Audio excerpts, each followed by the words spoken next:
Okay, dear students, let's start with present perfect continuous tense, one of the important tenses. Right, friends.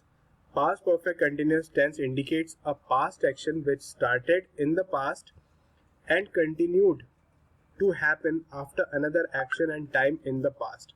Past perfect continuous किस चीज को indicate करता है? Past perfect continuous indicate करता है कि एक एक्शन किसी और एक्शन से पहले स्टार्ट हुआ और कंटिन्यू रहा. ठीक है, तो हमें क्या बताता है कि it tells us how long the action had continued और the duration of the action. ये हमें बताता है कि वो एक्शन कितने टाइम तक कंटिन्यू हुआ. तो परफेक्ट टेंस में और परफेक्ट कंटिन्यूअस टेंस में आपको टाइम का एक सेंस मिलता है. ठीक है, इसके अंदर एक्शन कितने लंबा चला ये एम्फेसाइज किया जाता है. ये आपको सारी चीजें धीरे धीरे से क्लियर होते जाएंगी इस टेंस के लिए, क्योंकि ये थोड़ा सा कॉम्प्लिकेटेड टेंस है. पहले हम एक डायग्राम देख लेते हैं. Okay, so now you can see this diagram. ये हम इसके तीन मेन यूज बता रहे हैं, जो इसके तीन मेन यूज है पास्ट परफेक्ट कंटिन्यूअस टेंस. पहले तो आप इसका स्ट्रक्चर यहाँ पे देख सकते हो. Right here subject plus had been plus verb का आईएनजी फॉर्म इसमें यूज किया जाता है.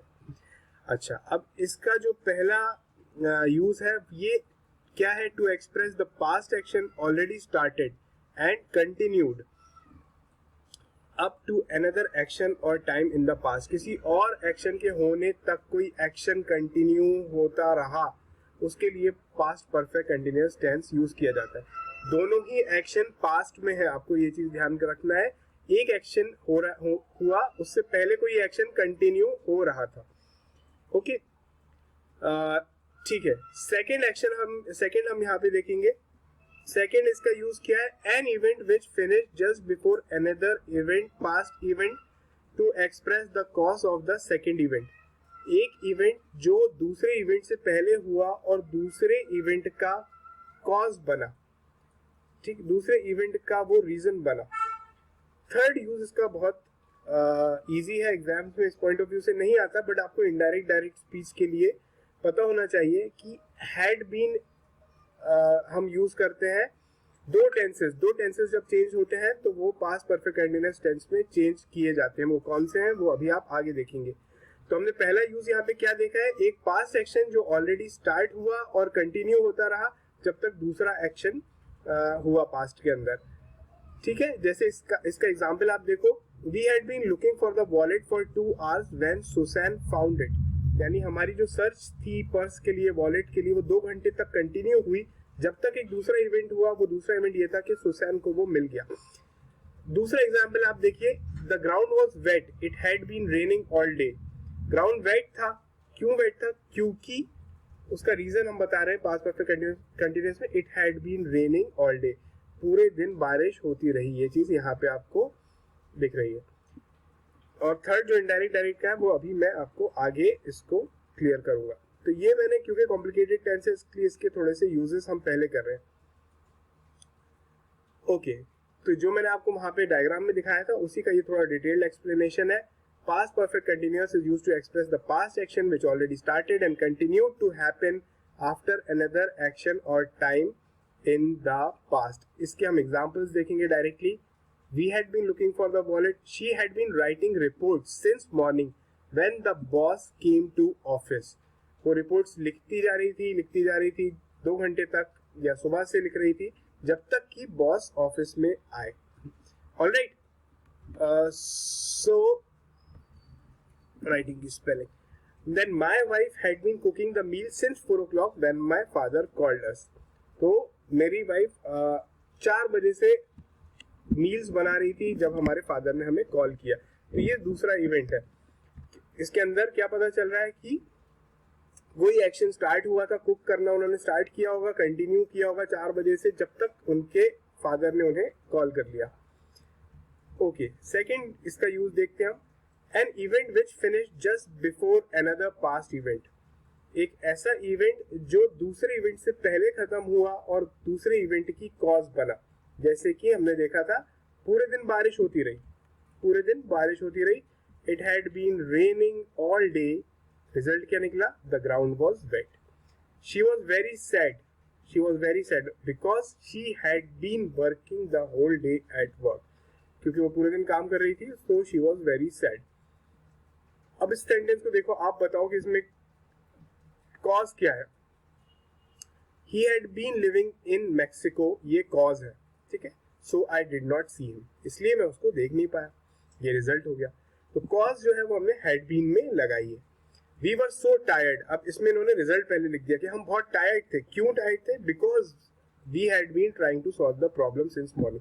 क्योंकि हम सुबह से प्रॉब्लम सॉल्व करने की कोशिश कर रहे थे. ओके, ये my eyes were painful because, मेरी आंखें दुख रही थी. Were painful because I had been playing computer games for hours. तो जो कॉज है, जो जिस चीज की वजह से कोई दूसरी चीज हो रही है, रिजल्ट निकल रहा है कुछ, वो आता है हैड बीन के साथ. और जो रिजल्ट होता है वो नॉर्मल आप उसको पास्ट में ले सकते हो. तो ये हो गया आपका थर्ड यूज पे. हम आते हैं डायरेक्ट इनडायरेक्ट की जो बात में कह रहा था. पास्ट कंटिन्यूअस टेंस और प्रेजेंट परफेक्ट कंटिन्यूअस टेंस को जब हम डायरेक्ट से इनडायरेक्ट बनाते हैं तो ये पास्ट परफेक्ट कंटिन्यूअस टेंस में आ जाते हैं. ये दोनों को आप ध्यान रख लेना, अच्छे से माइंड में बिठा लेना. पास्ट कंटिन्यूअस टेंस और प्रेजेंट परफेक्ट कंटिन्यूअस टेंस दोनों का चेंज किया जाएगा तो दोनों ही पास्ट परफेक्ट कंटिन्यूअस टेंस में आ जाएंगे. ओके, सो इनके भी सेंटेंसेस हम देख लेते हैं. She told him she had been living in London. ये किस चीज को हमने, ये इनडायरेक्ट सेंटेंस है, ये ऑलरेडी हमारा हमने पास्ट परफेक्ट कंटिन्यूअस में चेंज कर लिया है. इसका क्वेश्चन क्या हो सकता है? She told I was living in London. They said it was raining. इसको आप चेंज करोगे तो क्या बन जाएगा? ये सेंटेंस है कौन से टेंस में, आइडेंटिफाई कर पा रहे हो आप? क्योंकि अब आपके टेंसेस पूरे होने वाले.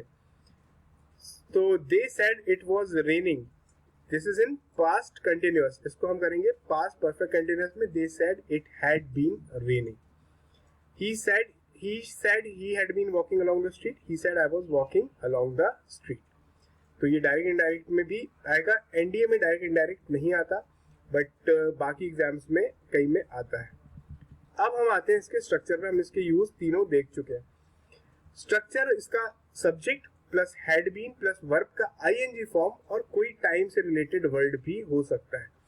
Negative subject plus had plus not plus been, hadn't been plus verb का ING form plus T word हो सकता है वहां पे. क्वेश्चन कैसे बनाएंगे हम क्वेश्चन में? और आपको नेगेटिव फॉर्म में एक चीज पे ध्यान देना है कि हैड के बाद नॉट लगाया जाता है और फिर बीन लगाया जाता है. हैड बीन के बीच में नॉट लगता है और इसका शॉर्ट फॉर्म हैडेंट बीन होता है. फिर वर्ब का आईएनजी फॉर्म, फिर टाइम वर्ड लगता है. क्वेश्चन में जैसे हम दूसरे टेंसेस में बनाते हैं, इन्वर्जन कर देते हैं. हैड पीछे चला जाएगा, सब्जेक्ट आगे आ जाएगा और बीन लग के फिर वर्ब का ING form plus T word time word वहां पे आ जाएगा. नेगेटिव क्वेश्चन अगर आप बनाते हो तो हैड नॉट लग जाएगा, फिर सब्जेक्ट आ जाएगा, फिर बीन आ जाएगा. इसके examples had not plus subject plus been plus verb का ING form plus time word. तो आप चाहो तो इसका यहाँ पे एक स्क्रीनशॉट ले सकते हो. ये तीन इंपॉर्टेंट है. Positive form, subject plus had been plus ING plus time word. देखो इसको ऐसे याद रख लो ना आपकी. ये पास्ट क्या है? पास्ट परफेक्ट कंटिन्यूअस है. तो इसमें परफेक्ट की भी एक फीचर है. परफेक्ट का क्या फीचर है? कि इसमें हैड लगता है. और इसमें कंटिन्यूअस का क्या फीचर है? कि इसमें आईएनजी फॉर्म लगता है. ठीक है ना? और इसका खुद का अपना फीचर है कि इसके अंदर बीन लगता है. ये इसका अपना फीचर है, इसका आइडेंटिफिकेशन मार्क है कि इसके अंदर बीन लगता है. तो subject plus had been plus ING form plus time word. ठीक है, सिंस हो सकता है, फॉर हो सकता है, कुछ और हो सकता है. इसके हम यहाँ पे एक और डायग्राम देख लेते हैं. ओके, तो I had been working. I had been working. Subject क्या है? ये पॉजिटिव सेंटेंस हम बना रहे हैं. यहाँ पे आप प्लस का साइन देख पा रहे होंगे. आई सब्जेक्ट है, ऑक्सिलरी वर्ब हैड लगेगा. इसमें सबसे अच्छी बात है कि सबके साथ हैड लगता है. फिर auxiliary verb been, I had been, ING form working. यहाँ पे आगे टाइम वर्ड भी हो सकता था, since morning. You had been playing tennis. You had been playing tennis. Negative में क्या हो जाएगी, एक चीज क्या लग जाएगी, हैड और बीन के बीच में नॉट लग जाएगी. It had not been working well, कोई भी नॉन लिविंग चीज के लिए हो सकता है. Computer, it had not been working well. Mobile had not been working well. कुछ और भी बना सकते हैं हम. We had not been expecting her, we had not been expecting her. Question, had इधर आ गया, यहाँ था, यहाँ से यहाँ आ गया. Had subject, you been drinking, had they been waiting. ये आप जैसे चाहो आप बना सकते हो इसके सेंटेंस. तो ये भी एक अच्छा स्क्रीनशॉट हो सकता है आपके लिए, बट इसको एक बार समझ लो माइंड में, तो फिर किसी स्क्रीनशॉट की आपको जरूरत नहीं पड़ेगी. ये और भी प्रैक्टिस सेंटेंसेस हैं. I had been watching, negative में क्या हो गया, आई हैड नॉट, या अगर आप स्पोकन इंग्लिश में बोलोगे तो उसको हैडेंट कर देंगे. I hadn't been watching. Had I been watching, had not या हैडेंट आई बीन वॉचिंग, इस तरह से हो जाएगा. You had been watching, you had not been watching. Had you been watching? Had not या hadn't you been watching? He had been watching, he had not been watching. Had he been watching? Had not, hadn't he been watching? Especially spoken के लिए आपको इसको थोड़ा सा अच्छे से practice करना होगा. She had been watching, she had not been watching. Had she been watching? Had not she been watching? Okay, contractions क्या है इसके? Had को जब आप छोटा करते हो तो इसको आप बिल्कुल छोटा कर सकते हो. हैड को आप बना सकते हो सिर्फ स्लैश लगा के D. I'd been watching, I had been भी आपको नहीं करना है, आईड बीन वॉचिंग बन जाएगा ये. ओके, और हैड नॉट को हैडेंट करना पड़ेगा, I hadn't been watching. Signal words क्या होते हैं इसको पहचानने के लिए, for, since, all day, the whole day, the whole year, the whole month, इस तरह से ये आपको बताएगा कि मैं पास्ट परफेक्ट कंटिन्यूअस हूँ. ओके, एग्जाम्पल्स इसके हम यहाँ पे देख लेते हैं. When her husband came home, the woman had been cleaning the house for hours. कई घंटों से वो क्लीन कर रही थी रूम को जब उनके हस्बैंड पहुंचे. The ground was covered with snow. It had been snowing heavy for several hours. Ground snow से covered था, क्यों? क्योंकि snowing हो रही थी कई घंटों से. They had been friends since childhood. इसको होना चाहिए friends. They had been friends since childhood. I hadn't been waiting for सारा for 40 minutes before she called me. Thomas had been trying to repair the phone the whole day. We had been studying all day so we were tired. तो यहाँ पे मैंने yellow में आपको time words भी बता दिए, सिग्नल वर्ड्स भी बता दिए. One thing which you have to note is that WH word से अगर आप चाहो तो क्वेश्चन कैसे बनेगा, जैसे दूसरे टेंसेस में बनता है. नॉर्मल क्वेश्चन कैसे बनता है, had you been doing work, इस तरह का क्वेश्चन बनेगा. ठीक है, जैसे अब आपको WH लगाना है तो क्या बन जाएगा, what had you been doing. तो WH वर्ड जो भी लगाना है आपको वो पहले लग जाता है. What had you been doing, how had you been doing, where had you been doing. ये एग्जाम्पल यहाँ पे है. What had you been doing for 2 hours outside. Where had he been living for 5 years. Why had she been smiling all day. अब एक चीज पे आपको attention देना है, past perfect tense is not used with static verbs. Static verbs यानी non progressive verbs जिनको हम आईएनजी फॉर्म नहीं लगा सकते, उनके साथ पास्ट परफेक्ट कंटीन्यूअस टेंस का यूज नहीं किया जाता है.